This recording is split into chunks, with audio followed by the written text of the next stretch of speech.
Hey, this is Brandon Crawford from the San Francisco Giants, and you're listening to TortureCast.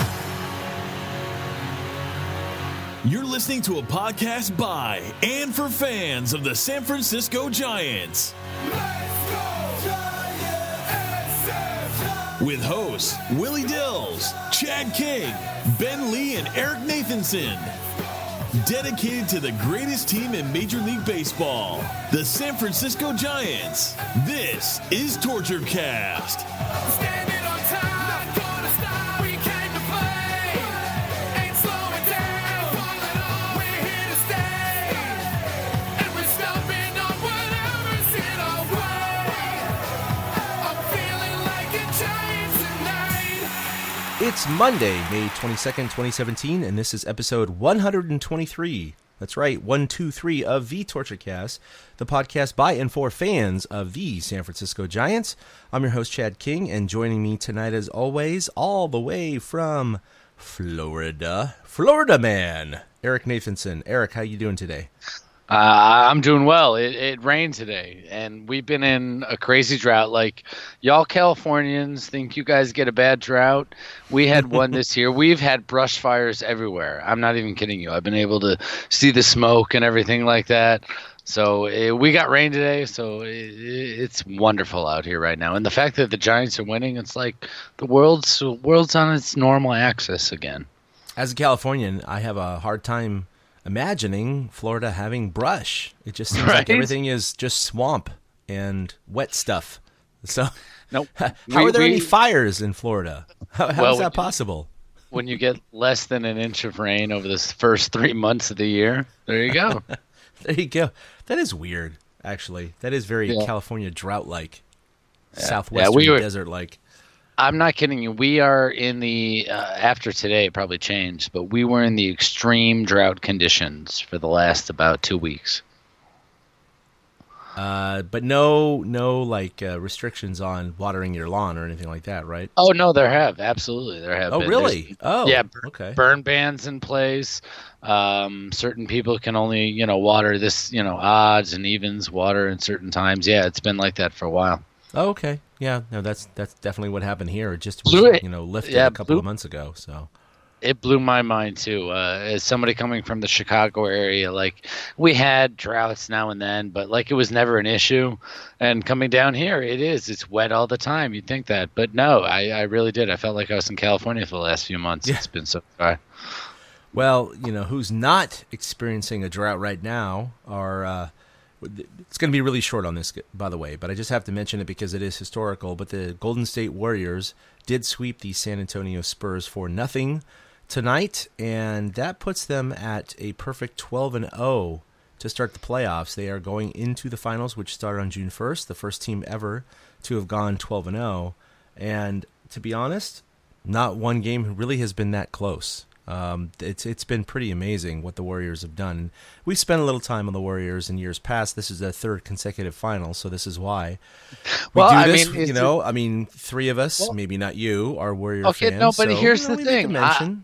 I'm a Bulls fan. They went to 3 straight finals 2 different times, and I was giddy every time. You got to be excited, right? Like, has the luster worn off? Yes, and it sounds silly, but it's the Bay Area.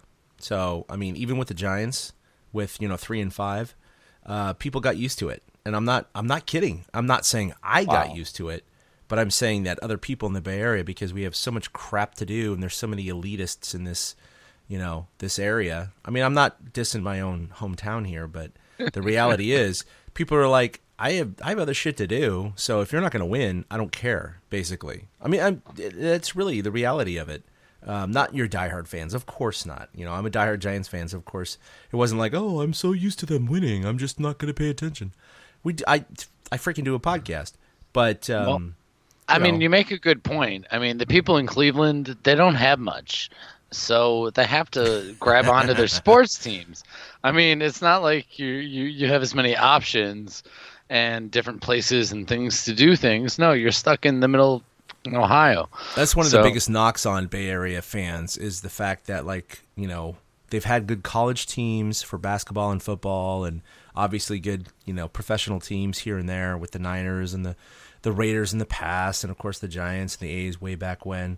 But the reality is there's no way that this fan base is ever going to be as rabid as your Midwest or SEC or, Big Ten kind of conference. Well, I have to tell you, that's part of what really impressed me as a not a transplant, but a Giants fan from afar.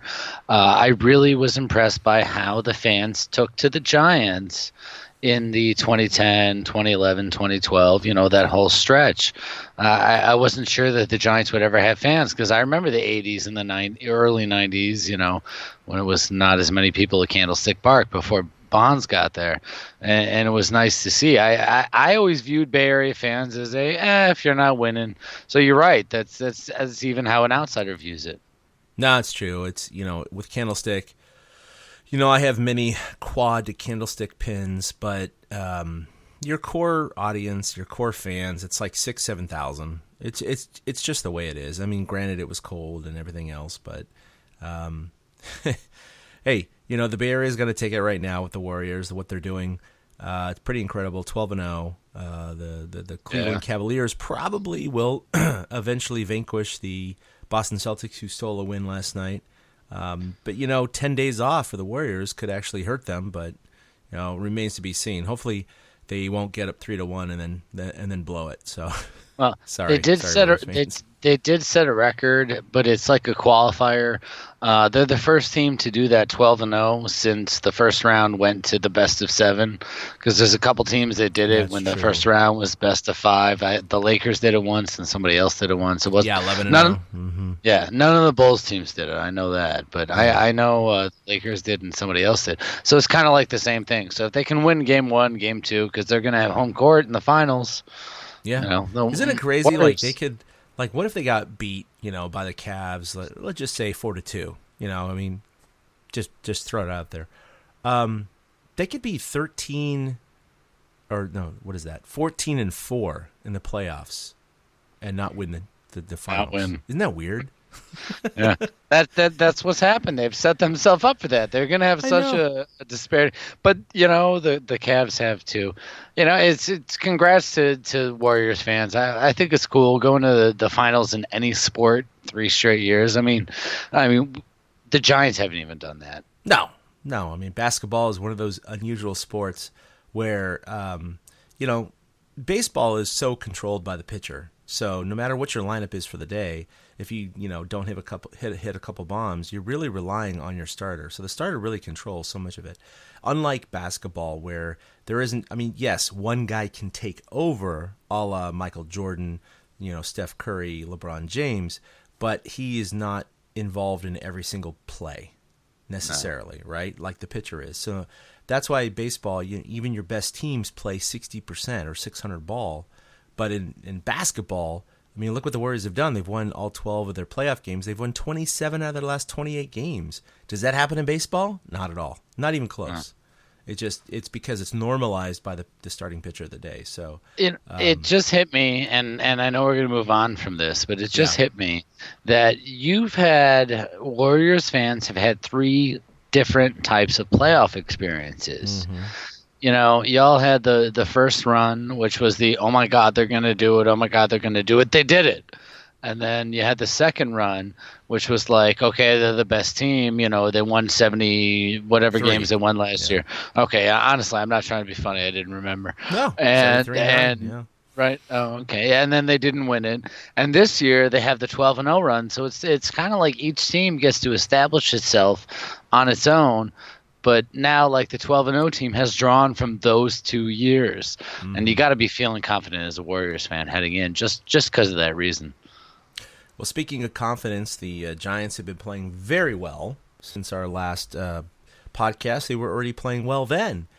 Since we last recorded, including the night of when we recorded, because the game was not concluded by the time we stopped our podcast. There are 5 wins and 2 losses since then. And, of course, one of those losses was against Kershaw. You can't really he stopped the 5-game winning streak, and you just kind of go, yep, whatever, it's Kershaw. It is what it is. They won 2 out of 3 in St. Louis. They took the first 2 in dramatic fashion, to be honest. They could have easily lost both games. They could have been swept in St. Louis, but the tides have turned a little bit in the Giants' favor. They won both of those games, and they got a little bit waxed in Game 3. Matt Cain did not have a very good game. But tonight they went back into Chicago with Ty Block against their old Angels nemesis. Oh, I hate that guy. I know, right? I just the look on his face. I just want to slap it off his face every single Right? time. It's just such a stupid look. You just want to punch him. Isn't that weird? Yeah, I just It want is. to punch him. Dude, I mean, do you think it's Game 7? Do you think it's always going to be because of Game 7? I mean, That's what he's always going to be known for, as far as Giants fans are concerned, right? Right. Stupid, you stupid lackey. Well, he was like a cocky rookie, so I think we'll never. We always picture a smug on his face, no matter how he looks. I know. So, I mean, granted, that would have been nice if it was, what is that, 15 years ago? But at least they beat him tonight.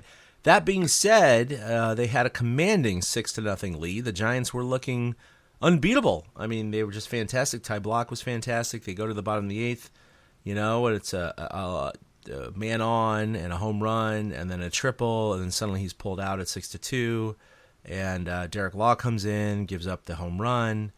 Suddenly 6-4, then he gives up another single, and then Hunter Strickland comes in and gets a double play. But suddenly it's 6-4, and tonight I was throwing the pizza party for my son's baseball team, so I had already passed out the medals, but at the same time I was 6-0, feeling pretty cocky with my IPA, watching the Warriors with a 20-point lead in the fourth quarter, and the Giants with a 6-0 lead. And I passed everything out. His son was fine. He had his tokens. He was playing video games. I was talking with my coaches and other parents, and they were buying me beer. I mean, it was fantastic. It was a great night. And then suddenly it was just, man on, home run, man on, home run, man on. And suddenly it was like, wait, what? Huh? Wait, time runs at the plate and there's nobody out? How did this happen? 5 straight Cubs reached base.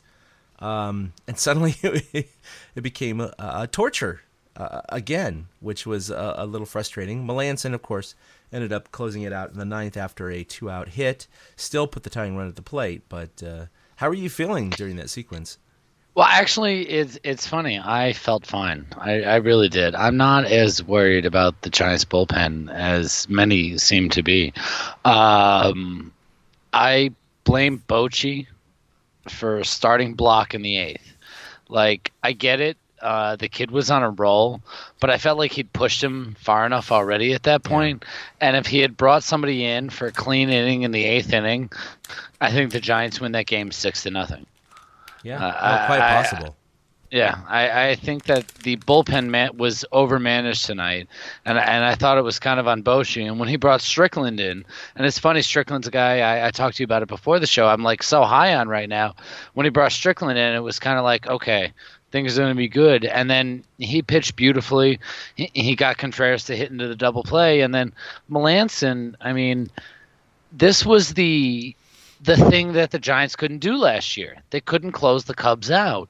And Melanson came on in the 9th and finally did the thing that couldn't be done last year.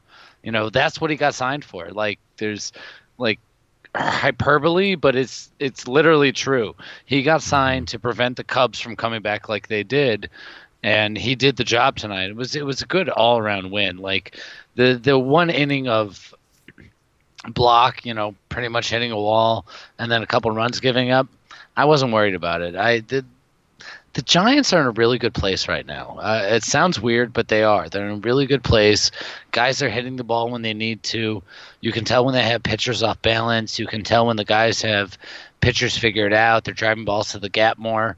You saw it early against Lackey tonight. Again, how great is it to beat up Lackey? It's so much fun.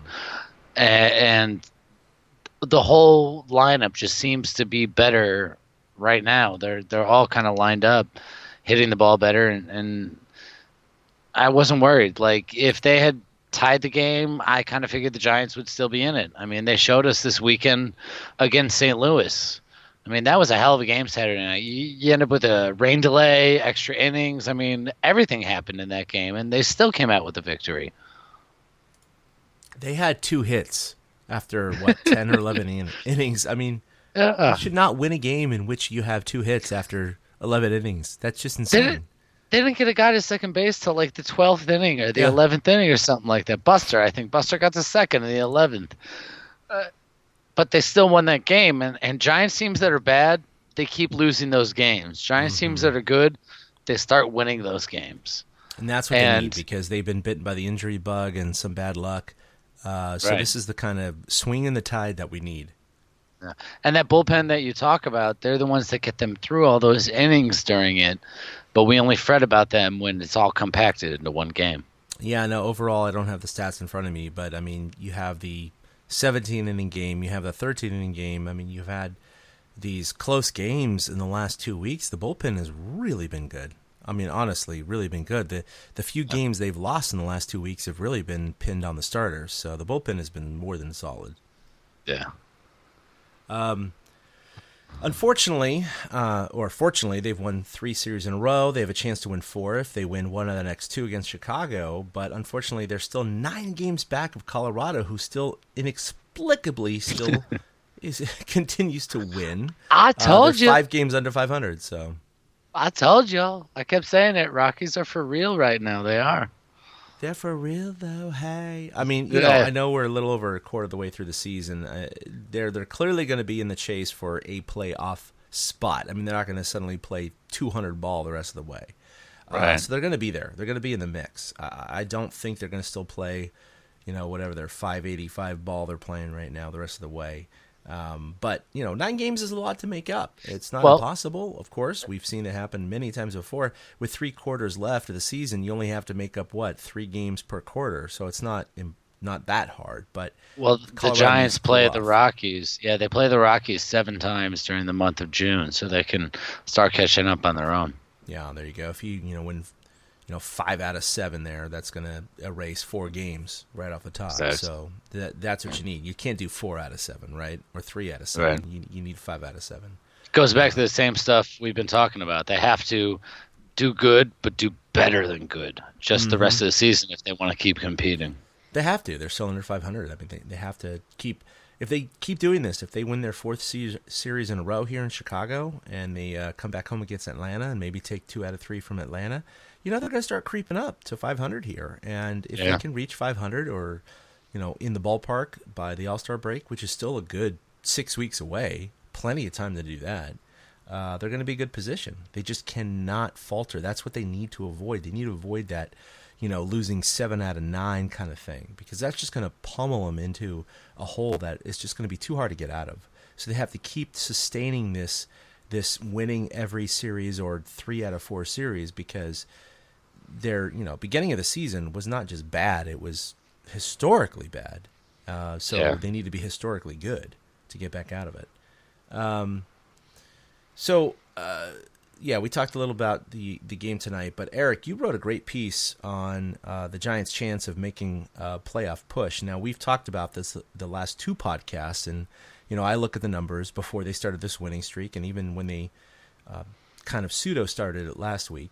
You still look at the winning percentage that is required to get to 87, 88, 89 wins, and it was pretty high up there. It's getting lower. And you wrote a great piece on how many times this has happened in the past. Well, it's barely happened. It's happened like 7 times, but it's happened. And here's the thing that really struck me. You read the piece. Go to TortureCast.com if you haven't. The only American League team was the Yankees in the first year of the wild card, and that wasn't a full 162 season. Yeah. It was the strike-shortened 95 season. I found that to be absolutely amazing. This is also the worst start for the Giants in the wild card era at that time. So since 94, right? Or 93, I guess. No, 94. No. I used 95 because I didn't use 94 was the strike season, right? Yeah. Right. And I was literally counting by hand playoff teams, and I was. That's the best way to have gone through this data. Was like, did these guys have this many wins at that time? But there are some teams. Yeah. Back then, there are some teams like the 2014 Pirates. The Giants beat them in the wild card game. The 2014 Pirates were 17-25 at some point, just like the Giants this year. The 13 Dodgers, had the Giants not collapsed, the 13 Dodgers were this bad of a team. Both those Rockies teams that made it in the middle of the O's, they got on those big winning streaks. So it's entirely possible the Giants could put it together. I will say the one thing that I was surprised from researching that piece is you mentioned the 87 or whatnot. It turns out the average was like 91 or 91 and a half or something like that Yeah, wins I for read wild that. card That teams. seemed a little high to me, but 90.5. I Yeah, believe you. it Yeah. turns out in the years that the Giants, since the two wild card systems put in place, the 2 years that the Giants were in the wild card game were the worst records of wild card teams over that 5 year span. Except, So out of of course, you know what? Remember that one year where the Cardinals won? I believe it was 84. Remember that when they won their World Series in 2011? I want to say it was 86 games. It was '06. It was wasn't a 06? It two. was 86 Yeah, games. I thought it was yeah. 84. Okay. Well, 'Cause anyway, the- it was low. It was low. Well, yeah. the two wild card system didn't start until 2012, which was funny because I'm looking back and I'm seeing last year Giants and Mets, year before Cubs Pirates, year before Giants Pirates, and I'm going back and then I hit 2011 and I'm like, why is there only one wild card team? What's going on? Like I've become so accustomed to it. Something I hate. I've become so accustomed to it. Isn't that weird? It It's is. like if there was It's- the DH in the NL, we'd be like, You'd get used to it after a while. You just would. It's just part of it. no matter how horrible So- it is, yeah. But they have a chance. It's not unprecedented for a team to start as bad as the Giants did and make the playoffs. And frankly, I'm so thrilled they've played this good of baseball since I wrote that, since we talked about that, and through the last weekend. Because They've won it puts 8 them in out a of position. 10 now, right? So, and they're Yes. playing much better ball. We said they needed to turn around now. I mean, if you're playing 800 ball over the last 10, that's a great start. Yeah. But the sad thing is that they're still 9 games back because Colorado's playing really well.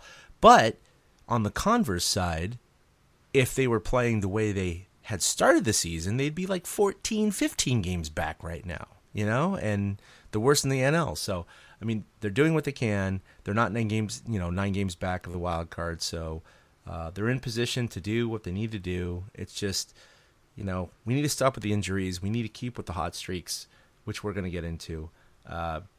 Like we're talking about Epic Games in St. Louis.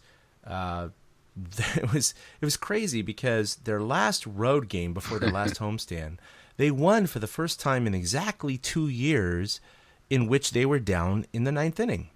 And then they go back on the road in St. Louis and they win their second consecutive road game in which they were down in the 9th inning. And they're not I mean, even like- doing it like in the bottom of the 9th at home No. as a walk-off. They're doing it on the road the hard way. The hard way. I mean, it's just crazy to think that it took them 2 years to do that, and then they do it 2 road games in a row. I mean, it's bizarre. But that's stats for you, right? That's just life. It's like nothing, nothing, nothing. Oh, 2 in a row. That's just the way it is. That was the stat that stuck out for me that first game in the Cardinal series because, we all knew the Giants were good at home, and on the road the starting pitching's been bad and the bullpen hasn't been as good. And coming back to score, they scored 6 runs on Friday, and they scored them all in the 7th, 8th, and 9th inning. That's not the Giants we know. It was. I know, it was it's all where at the did- end. Well, they where came did back these guys twice, by the way. They were down 2-0. They went up 3-2. They went down 5-3, and then they scored 3 in the 9th and won 6-5. It was unbelievable. I mean, that's like video game Giants, right? I mean, that's just like, okay, here we go. Insert, Barry Bonds. 3-run home run. We win. They did a great job. They didn't give up, and I'm hoping that when the players see this happen, because it wasn't Buster Posey hitting a 3-run home run. It was a complete team effort, that they're going to realize, we are good enough to compete. We need to really bear down in every situation that we can. And tonight they did that when they were up 6-0, and it was 6-4, and the defense bared down.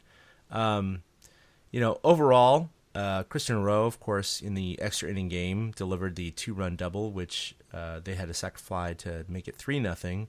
Melanson gave up a run in the bottom of the 13th, but they still won. So Arroyo is still continuing to deliver the big hits when it's important, and that's what we need the most. Plain and simple. You don't need him to go 2 for 3 with 2 singles that mean nothing. We want him to go 1 for 5 with the extra inning 2-run double. And that's what he's been doing lately. So overall, he hasn't been hot lately, but he's been getting the big hits for the Giants. So, I mean, what do you think as a 21-year-old? He's getting out when it's not important, but he's getting the hits when it is important. Do you think it's coincidence, or do you think he's actually bearing down? I think he's bearing down because that was quite the at bat the other night. Yeah, was it 12 pitches or something? Yeah, and he fouled pitches off. There was only one that he really fished for when he was fighting them off too. I truly believed if a pitch was out of the zone, he would have taken it at that point. But it did. It seemed like he was a little more focused. And it was the first, I don't want to say flaw in Christian Arroyo, but it was a little bit of a surprise to realize that maybe he hasn't been 100% there. He's just been trying to do this or trying to do that when he gets up. And that happens as a ball player. You know that. I know that. When you go to the plate, you might have an idea and a way to approach somebody. And other times you're just in fight mode. And he seems, when he gets in fight mode, he's actually better. His reactions and his I don't want to say reflex, that's the word I'm looking for. His reflexes seem so much better when he's in a reactionary zone than when he thinks about it. Yeah, I think that's a good point. I mean, that's, he's young. He can't really think too much. He's reacting. And so far, it's been to the Giants' benefit. He has more RBI than Buster Posey, who, of course, is, third in the NL in hitting. So who are you going to argue with? With 7 home runs, yeah. I know, exactly. So exciting news this week in terms of social media. Our last podcast, we titled Josh Osich's Mustache. And, of course, he was the bane and the boon for the Giants' recent run. And Josh Osich's wife somehow discovered us on Twitter. We didn't tweet at her or anything. She just discovered us. And she liked it, and she even retweeted it and commented basically saying something. Sorry, I don't have it in front of me, but something to the effect of, like, I still don't like it, but I'm getting close to it, or you guys almost made me like it. So that was fantastic. We replied to her. She loved it. So I think we have a new fan of the TortureCast, and hopefully his handlebar porn mustache is going to continue to. It's glorious. It is, isn't it? Right? Yes. Oh man, it's just fun to see. We're just fans. That's all we do. But to see family members, here's a wife of a Giant who has like 500 followers, and she's talking about how much she hates his mustache publicly. And I just love that. I just love that. I'm sure he knows about it, and he's like, whatever. It's working for me, right? Right. Players are going to stick with their superstitions. But anyway, it was really cool that she found her podcast and retweeted it. She may never interact with us again, but it's our little contribution to the social media atmosphere of the Giants. Well, it was fun. Giants are winning. Osich just got a kick-ass mustache. I mean, come on. Who doesn't enjoy that? What's not to like? Right.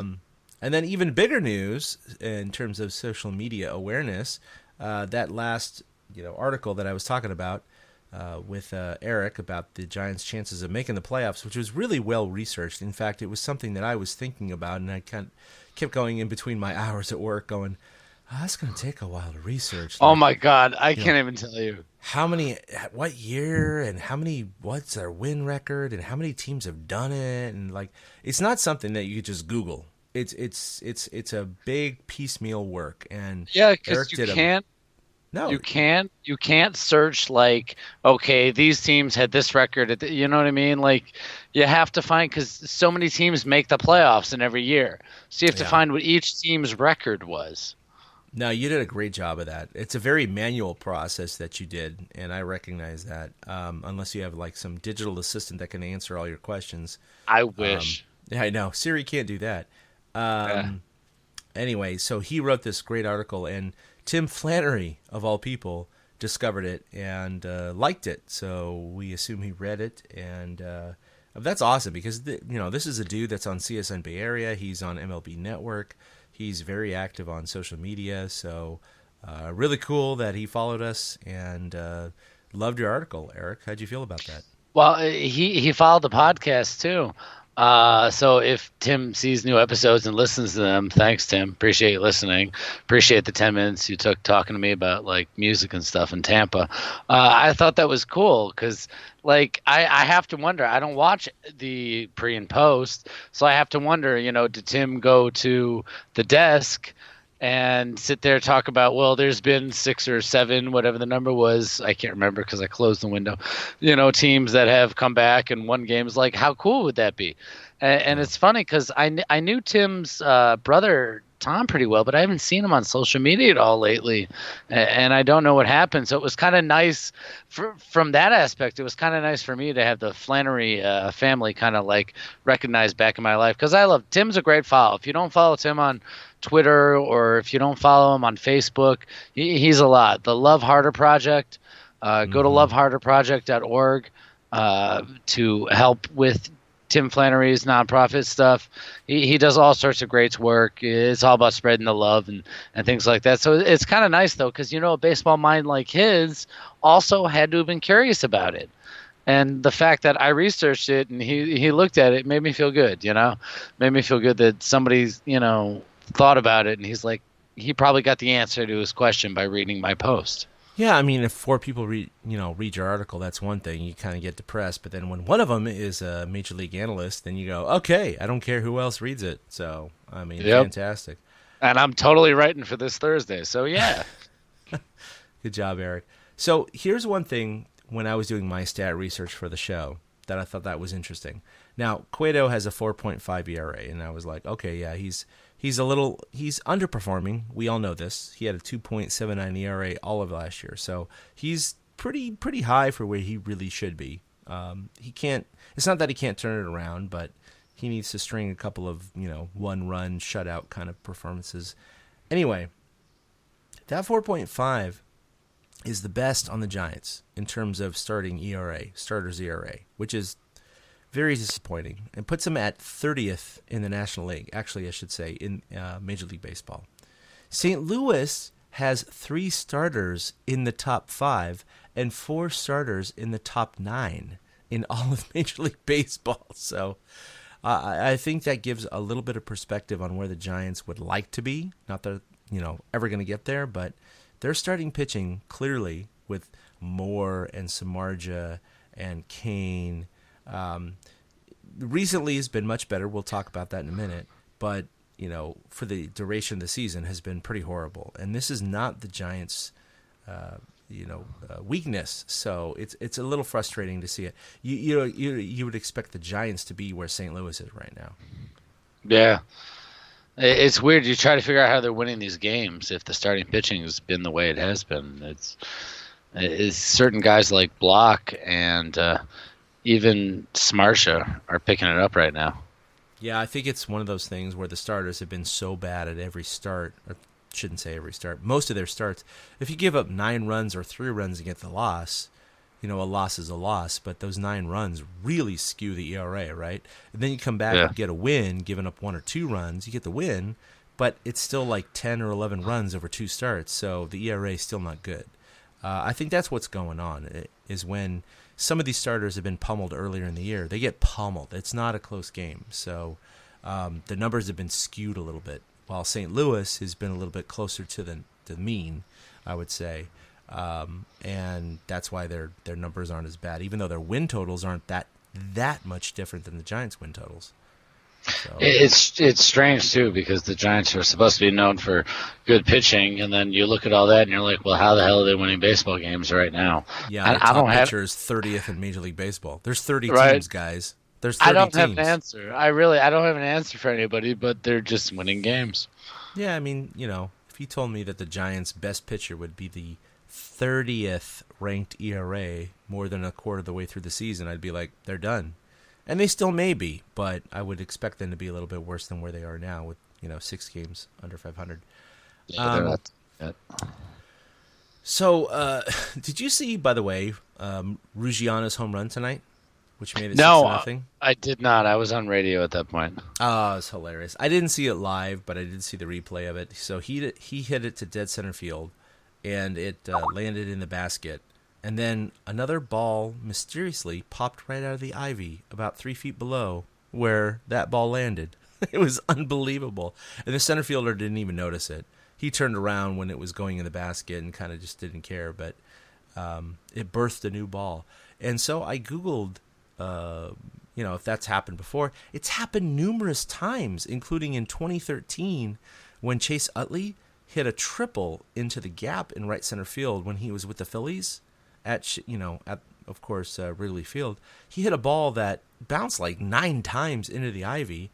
2 baseballs popped out of the ivy, and the center fielder was actually able to distinguish the original ball from the 2 replicas and throw into the infield. He still got a triple out of it, but I'm just curious. Like, we all know the ivy dies in the winter, but it comes to full growth by late April, early May. But yeah, it's finally full.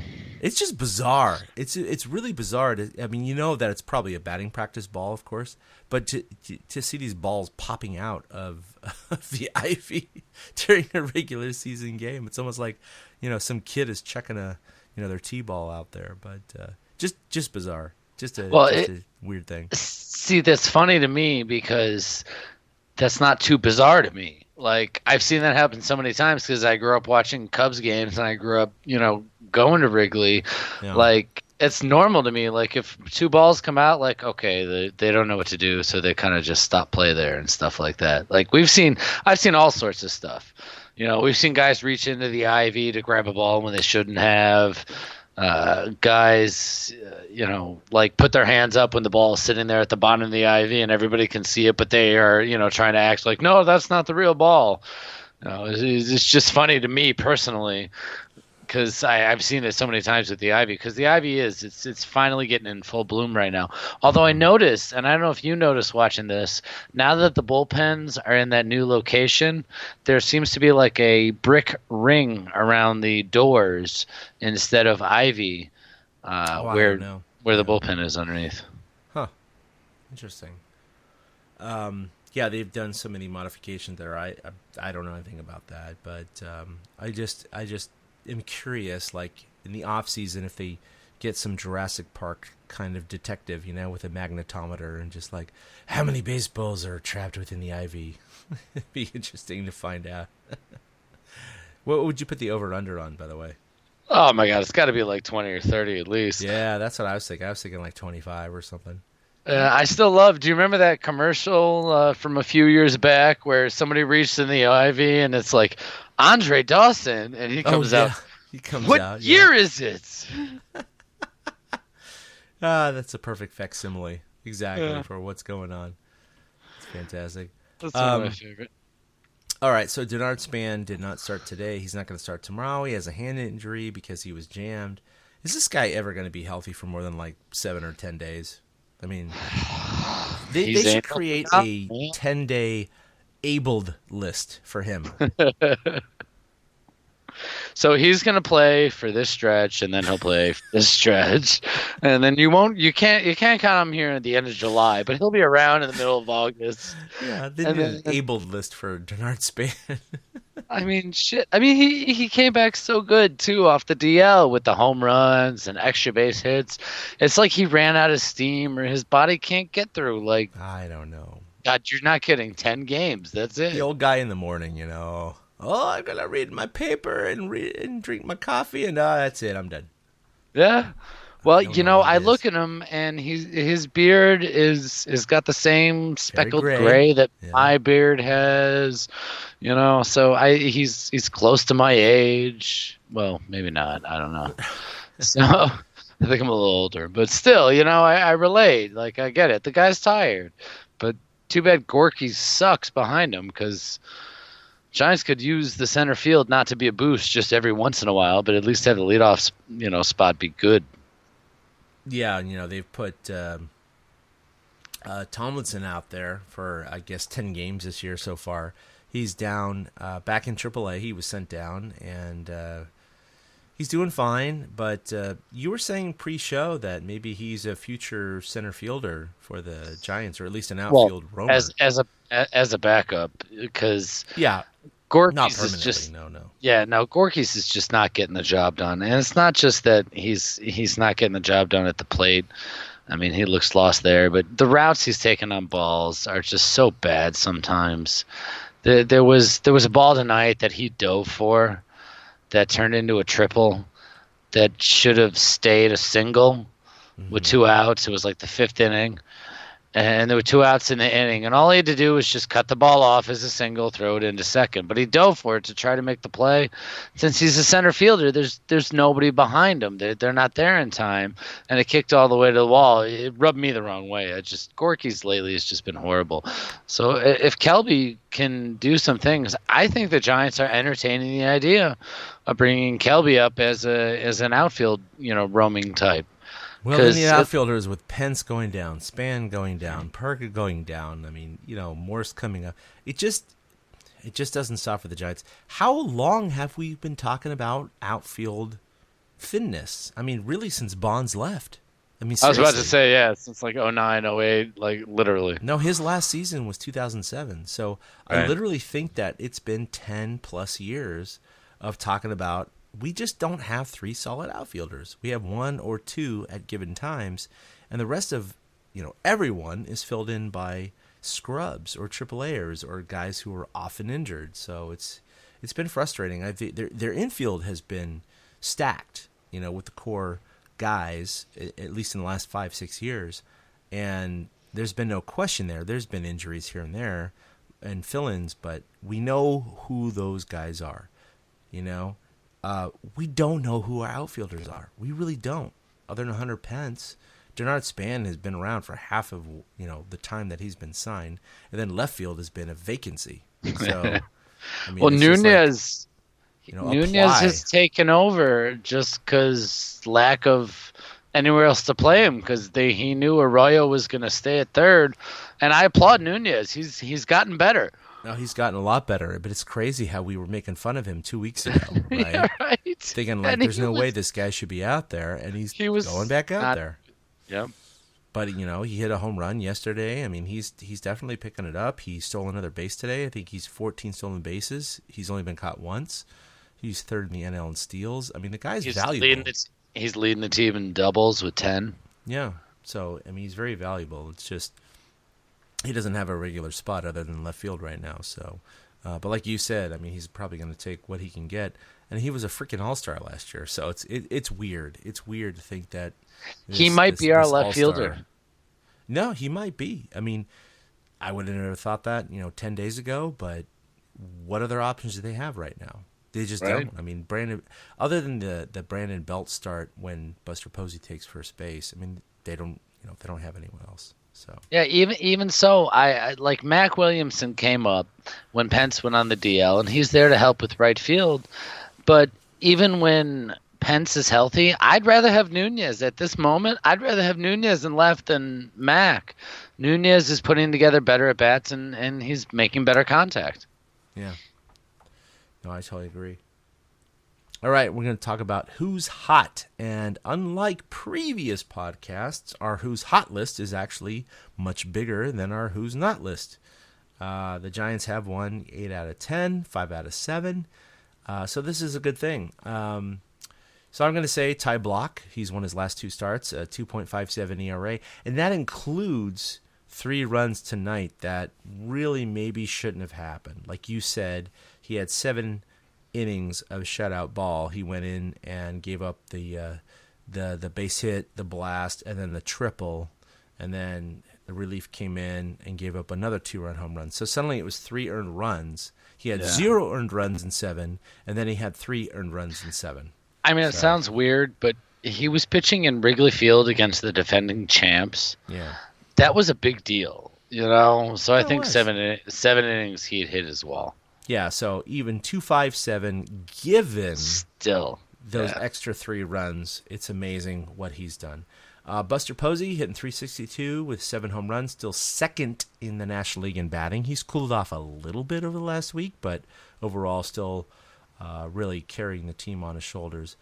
Brandon Belt, we talked about him last podcast, how so many people are just piling on him every single week, and we talk about not only his spot home runs, but his good defense and his on-base percentage. And yes, he is frustrating at times. I will, and Eric will absolutely concede that. But the reality is, who else are they going to put there, guys? Seriously. They're not going to sign Miguel Cabrera or, Paul Goldschmidt.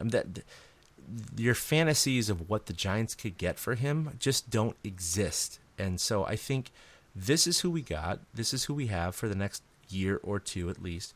But he's been hot recently. The last week, he's hitting 364, 2 home runs, 3 RBI. He leads the team with 9 home runs, 2 more than Buster Posey, and he's third in the National League, third on the team, I should say, in on-base percentage. So he's not worthless, guys. I have to say, if he's at 9 home runs right now, he should hit 25 to 30 this year. Well, the math would dictate that, right? I mean, they're just Right. like It 45% really does. of the way. So if you just conservatively multiply by 3, he's at 27, right? So your estimate of 25 should be absolutely attainable, and he's never been that high before. No. So we'll see what happens. I Yeah, mean, but maybe he this will be the bursted. year.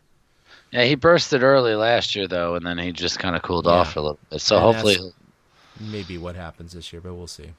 probably not.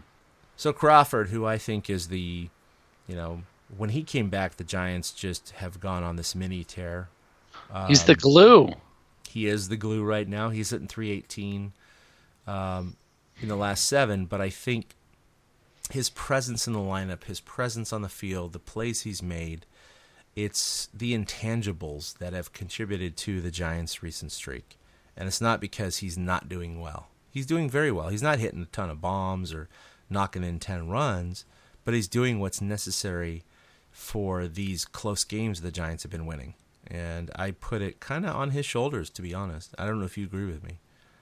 Oh, yeah. It seems like everything changed when he came back. Yeah. When Posey and Crawford are on the field, things are different. It's just how it is.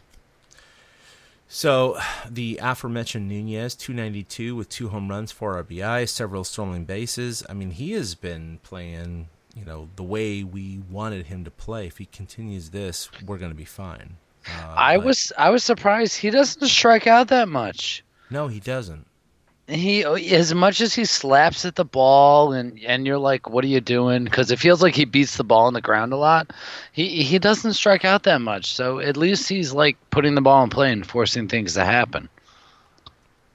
He's the guy that, it was kind of quiet most of the first part of the year, and now he's starting to speak up, which is what exactly the Giants need. Now the Shark, who we've kind of bemoaned along with Matt Moore, but the Shark lately has been totally worth his contract. Not overall, but in terms of the last couple of starts. First of all, his last start, of course, in St. Louis, was the only reason the Giants went to extra innings. He pitched 8 innings of shutout ball, and he struck out 8. In fact, he has struck out 40 batters since his last walk. His strikeout to walk ratio is 3rd in the NL right now. And he is just dominating in this category. His control has been impeccable. And this is exactly what we talked about, that, once his control is off, even up in the zone, that's when he starts giving up the bonds. And he has not been, giving up those dingers lately. No, he only gave up 1 home run so far this month when he's been on this tear. And it seems like he's the new horse. You want to strap a saddle on the Shark and call him the horse. Yeah, I wouldn't have said that a month ago, but No. This is the guy the Giants need. Of course, it would have been nice if he started this way, and they could have had 2 or 3 more wins. He's But 1-5. Think He's about not that. going to He's always be 1-5, this guys. way. That's the thing, though. He's not going to always be this way, though. This is a great month of May, and then maybe he'll have a couple good starts in June, and then maybe he'll tank for 3 or 4 starts. There's a reason he's the 4th or 5th starter. He's not going to keep this up. Right, he's not going to keep this up throughout the year. It's just not going to happen. But you got to ride it when you can. So we have Christian Arroyo leading off Who's Not. I know I just praised him for his quality at-bats, and that's exactly why it tempers the Who's Not. But the fact remains, he's hitting 192 over his last 7. His numbers are down, but at least he's picking the spots to get the big hits. So it's kind of a mixed bag, but I just wanted to point out that he's not consistently doing well. He's just doing well consistently in big situations. Sorry, I was swallowing there. Yeah, it was that whole bearing down conversation we had. He seems to do it more. I see got Mac on this list. He's 1 for his last 14.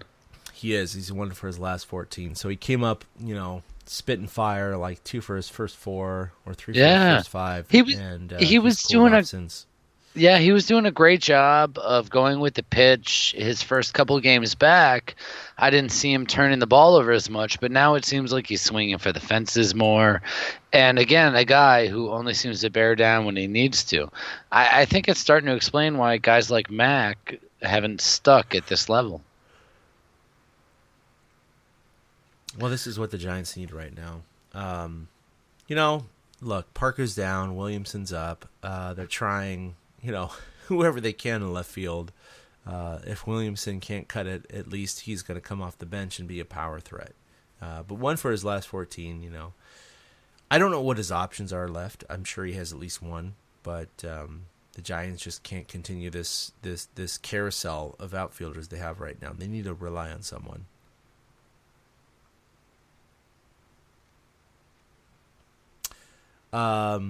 So Matt Cain, he is he's been the rock for most of the season in terms of the starting pitching, but lately he hasn't been doing very well. He had a couple of good starts coming into his last start. He had, I believe, a 2.57 ERA in 2 starts, but his last start he was crushed, and Bochy just left him out there. He needed innings from his starters.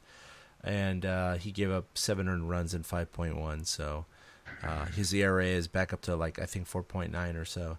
I'm hoping this guy floats around 4 to 4.5. He's going to need to work for that. What do you think is going to be his future? Well, he seems to be a 5 to 6 inning pitcher now. I didn't realize that was going to happen to Matt Cain. But I mean, generally speaking, he's going to give up 2 to 3 runs. The 7 earned runs, you know what? He just, for some reason, St. Louis and that New Busch Stadium has his number. It's just not a good mound for him. No. Right. I remember it last year, too, going into it. It was just not a good matchup. It just wasn't working out. Beautiful stadium, though. Seriously. Come on. It's beautiful. Pitch well. I believe you. I don't know that I'll ever have a reason to go to St. Louis. Yeah, no. Last year we went in July, and we did the whole tour.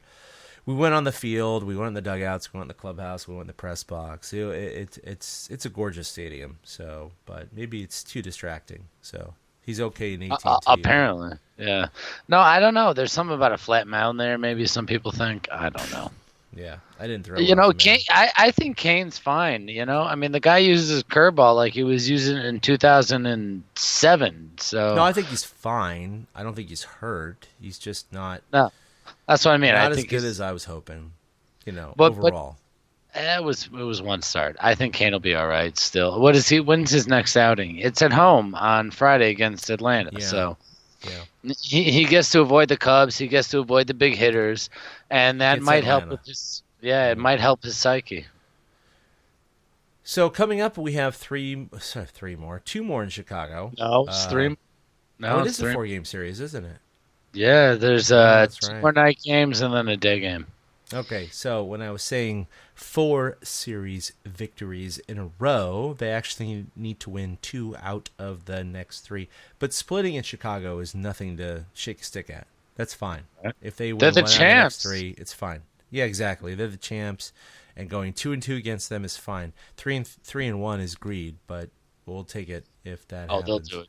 They'll do it. Then they come back home for a quick 6-game homestand, 3 versus Atlanta, which is really their easiest opponent in the entire month of May, which means they'll go 0-3 against them, I guarantee you. And then 3 against Washington. So I'm hoping to cover one of those games in that stretch.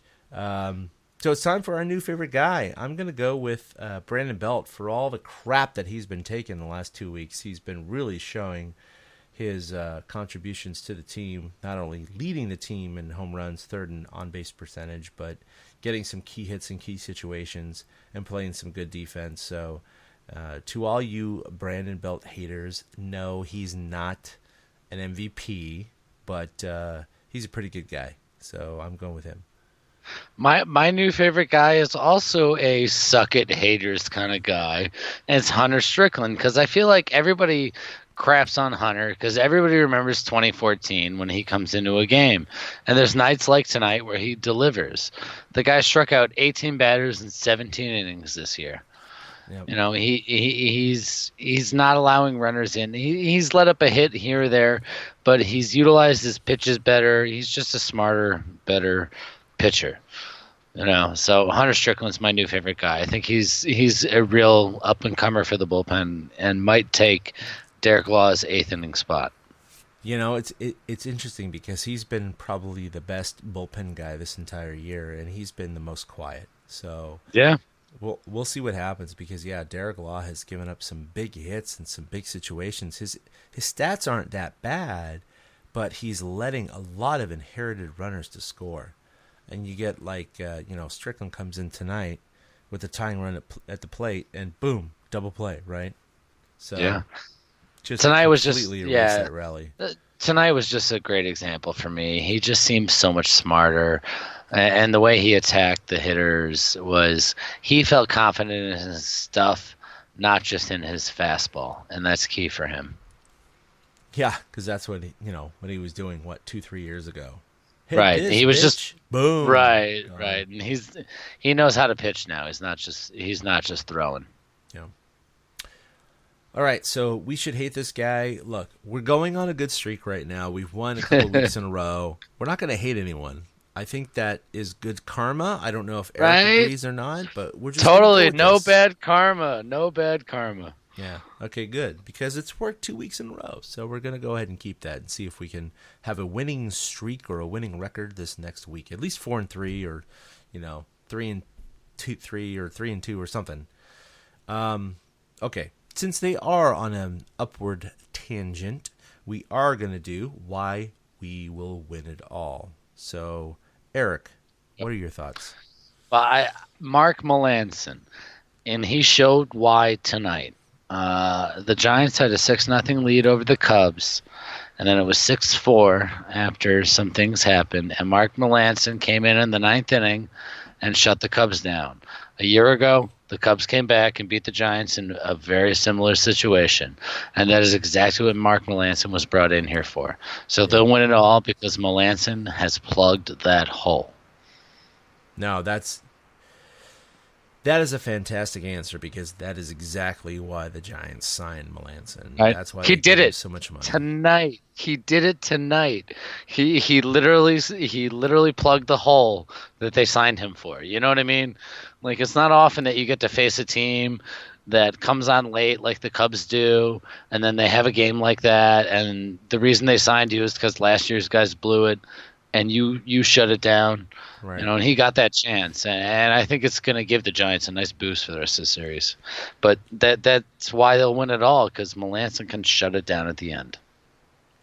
Oh, that's a great answer. I mean, I know that the Giants fans have been attacking Melanson for the better part of the year, and there's now an initial report that the Nationals want to actually trade for him back, which is, it's an interesting concept because let's say in a month or 6 weeks the Giants are completely out of it. Maybe they will, but the way the Giants roll, they haven't been sellers in more than 10 years. So, Yeah, whatever. Bryce Harper or no deal. Yeah, exactly. I don't see anything like that remotely happening. Right. So even if the Giants only win 81 games this year or 79 games this year with Melanson, they're going to do it will with be Melanson. closer. Yep. Yeah. If it wasn't for Melanson, maybe they only have 75 wins. I mean, basically is where they're going to be. So, yeah, they're holding on to this guy. And, he hasn't been as, quote, automatic as a lot of people had hoped. But, he is a step up from Santiago Casilla. Well, at this point. he's got a little Brian Wilson in him without the history on it. It's just he's Wilson. He just doesn't act like a fool when he's out there doing it. There you go. Yeah. All right. So that's going to wrap up episode 123. What? No, you didn't give why we will win it all. I gave for why we me. will win it all. Yeah, you're right. You're right. I was avoiding it. So no, to be honestly, I wrote it out pretty simply. Play like they have been, and the only reason I say that is because we realized, they needed to win 60% of their games or the rest of the way. They've been winning 80% of their games the last 2 weeks. So They've done better than that. They're going to easily win it all. No, but seriously, the combination of what they've been doing with starting pitching, with more solidifying things, Samardzija solidifying, Ty Block, adequately replacing Madison Bumgarner. I know Kane had a bump in the road there, but he's been good and solid most of the year. And then Johnny Cueto. I mean, look, this guy's got to get better. He hasn't been horrible, but he's going to be better. I mean, he's aside from the American League, he's never finished with a 4.5 ERA in the National League. So he's going to get better. I really am fully confident of that. So you put all those things together, this team is going to be above 500 the rest of the way. And if they can reach that 87, 88, 89 mark, sneak into the playoffs, Madison Bumgarner is better by then. He pitches that one wild card game. They get in the division series. That's it. So they need to just bear down, not give up like they have been lately. 2 ninth inning comebacks in a row. The 13th inning, a win. Tonight, bearing down after a 6-0 lead going to 6-4. They're showing the resolve that it's required of a team that's going to go far in the playoffs. So that's why they're going to win it all. Yeah, we hadn't seen this out of this team until the last couple of weeks. I am so glad that we are talking about this, because we really could have already been talking about parts that they sell off. So thank you, Giants, for at least making it interesting. Yes, thank you. All right, so now that's going to do it for episode 123 of the TortureCast. Want to thank Eric for joining me tonight. I know that Willie is apparently drunk and passed out after the Warriors win tonight. Ben had some family I could say that. He's not here. Ben had some family obligations flying in tonight. That's okay. See, that's a pass. No problem. Yeah, that's total pass. So you can follow us individually at Chad K21 for myself, at 2 Out Hits, that's with the number 2 for Eric, at Ben at Fried Duck, and of course Willie at Willie Dills. You can follow us collectively on Twitter at TortureCast, or like us on Facebook at TortureCast. You can also check out our website, TortureCast.com, where we post all of our podcasts and of course our wonderful columns, including the most recent one by Eric, which really is worth a read. I actually very much enjoyed that, looking at all the stats and what the Giants' percentage chances of making the playoffs are. It really makes go read that. It actually helped me, to be honest. It gave me a little more hope. Yeah, it did. Good. It did. I honestly thought that it wasn't as good as it was going to. Granted, it may only be 5%, but the point being, it was better than I thought it was going to be. Yeah, that's true. I mean, because whoever thinks about teams that start out that bad getting into the playoffs, and then the funny thing is teams that you remember starting out bad didn't start out as bad as you thought they did. Exactly. Yeah. Everything. So else... I was ahead. gonna say I'll have something else out on Thursday, checking in on the Giants after this Cubs series. Yeah. It's regression to the mean, is what they always say. Yeah, all right, and so it's got to happen both ways. It's got to happen both ways. All right, so for Eric, this is Chad signing off for episode 123. We'll see you next time in episode 124. Boom. A big thank you to everybody for listening to the TortureCast, the podcast by and for fans of the San Francisco Giants. Follow us on Twitter at TortureCast. You can also like us on Facebook or check out our blog at TortureCast.com. I also want to say thank you to Ashcon and Bailey for letting us use their song Feeling Like a Giant for our intro. For Ben Lee and Chad King, my name is Willie Dills saying, we'll see you next time.